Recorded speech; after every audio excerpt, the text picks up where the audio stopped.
bids are in, the gavel's dropped. Ladies and gentlemen, here at WineBid, we are finally hammered. That's right. This is WineBid's podcast dedicated to all things wine value, wine retail, wine auctions, and just wine. My name is Jeff McGurn. I'm on the WineBid marketing team.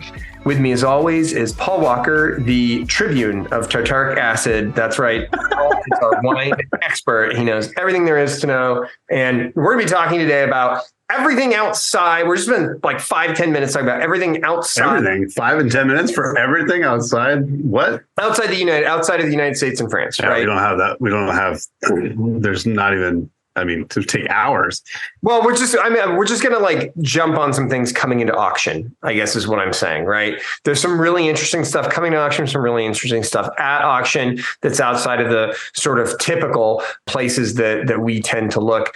Well, yeah. The other thing is I thought it'd be fun to feature just a few picks from places we don't get to mention regularly since we're, most of the time we're talking about Bordeaux, Burgundy, California, Northwest. Let's do it. Yeah, we always don't get a chance to hit on other spots. I'm going to go ahead and kick us off. Okay. Okay. Are you ready? Yeah. Okay. I'm going to start in Italy. Can I start in Italy? Sure. Campania had this Gallardi di yes, there's a mag of Terra del Lavoro. I almost didn't put this in my picks because I want to buy it because it's a great deal. It's a great deal.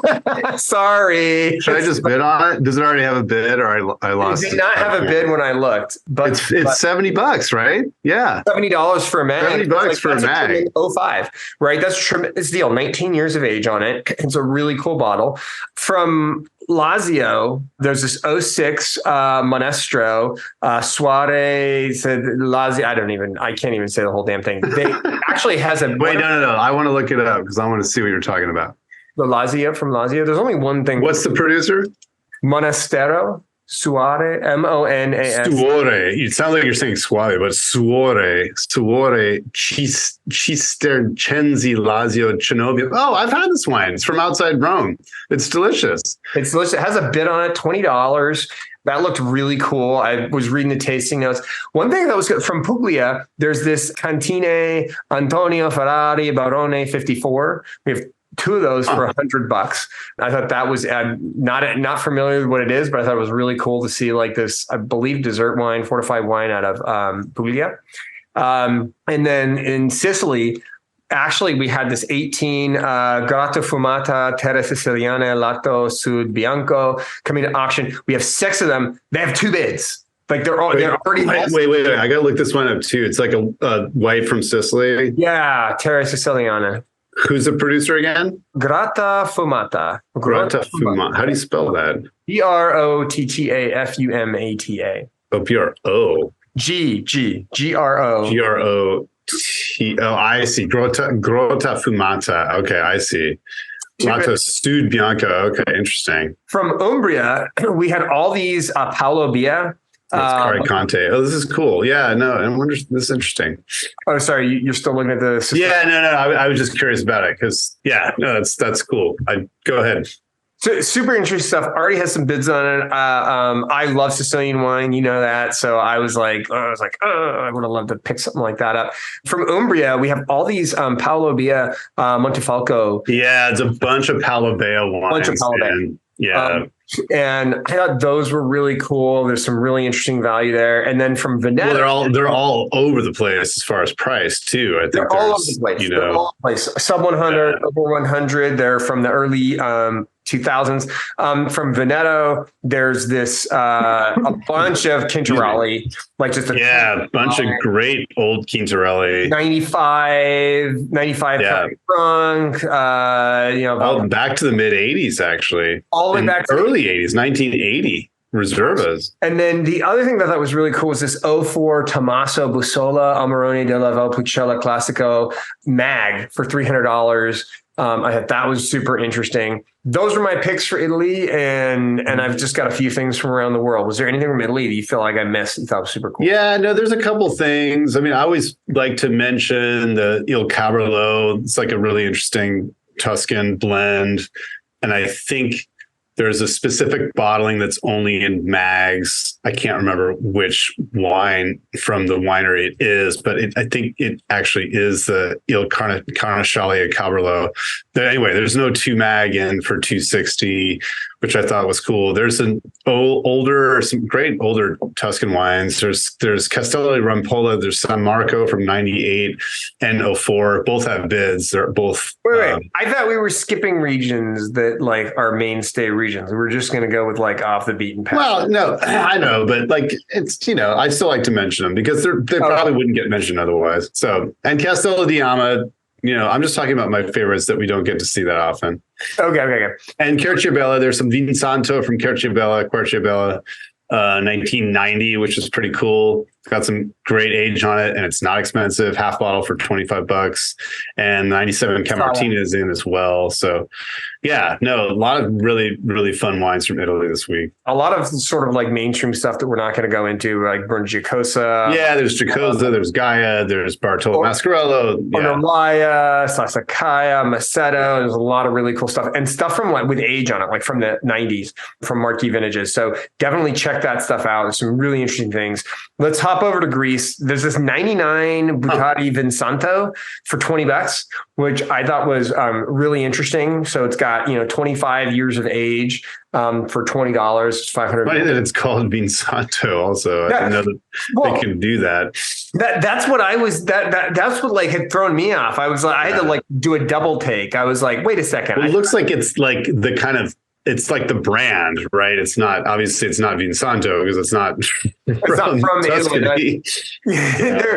Yeah, Vinsanto, but I don't know. It's really interesting if you read. Yeah, that's cool. But I thought that one was really interesting. Croatia had this 2016 Frano Milos Stagnum Desert. Yeah, I saw this wine too. Yeah, right. Stagnum Desertni. I thought it looked cool. $35. We've got 3 of them. I'm guessing that's some interesting late harvest stuff or fortified or something. Yeah. Yeah. I mean, the grape obviously is Plavak Mali. Obviously.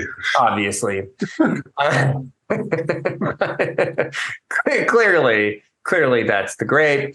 Actually, a bunch of really interesting stuff from Austria, a bunch of these Alois Graker. Oh yeah, a lot of the Trocker, Nouveau Vague, the new wave wines, and they're all over the place in terms of price, all the way from like $55 to $100. Yeah, I want to say that sometimes it's the score driven, but it's unclear. There are also some really interesting Gruner Veltliners, and Austria has great Gruner Veltliner if you like Gruner Veltliners, and those are like at the lower end. I want to say those are like $15, $20, $25. So they're pretty reasonably priced. From Georgia, not Georgia, United States, the country of Georgia.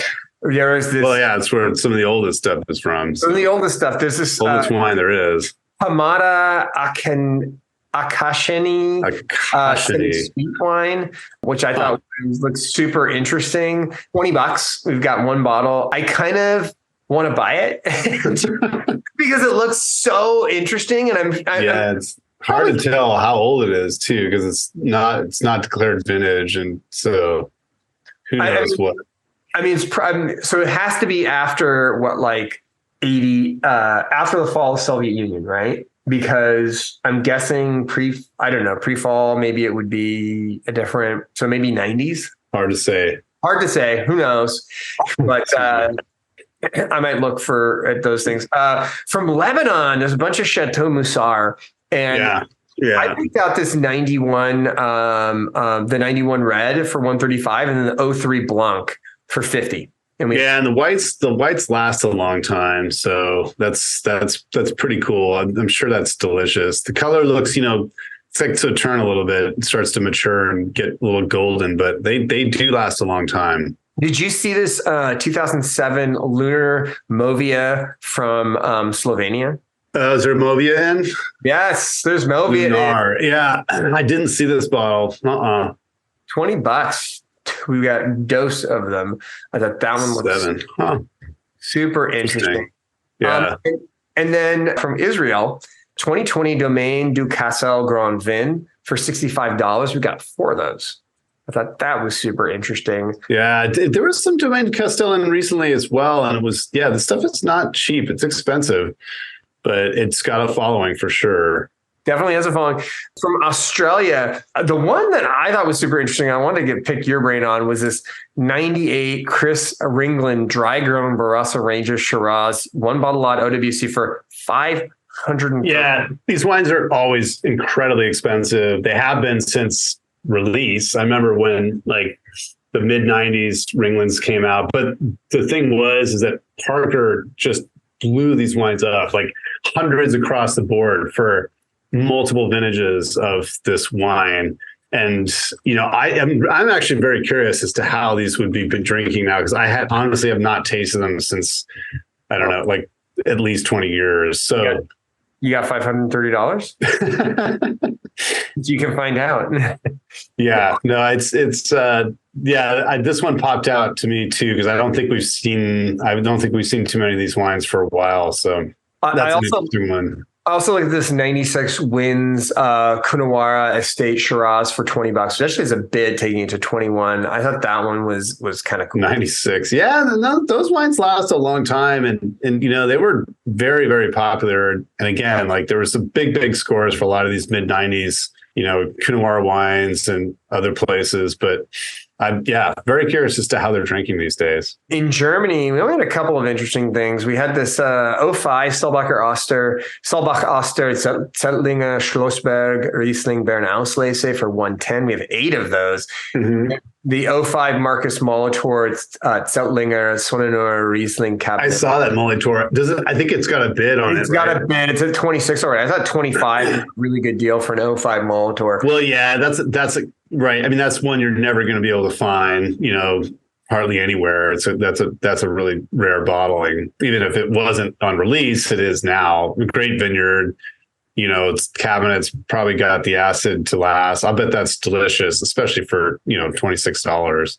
Oh yeah. 26 bucks. I think it should probably be worth a lot more, but well, we'll see what happens. And then I'll really quickly go over a couple of Spanish wines. 70 Vega Sicilia Unico has one. Yeah, there's some great Spanish wines in this week. 4 of those have sold. 89 La Rioja Alta Gran Reserva 890, 6-bottle lot OWC for 990. And then this 05 La Rioja Alta Gran Reserva 890 special edition for 205, which has we have 3 of them. One of them has a bid.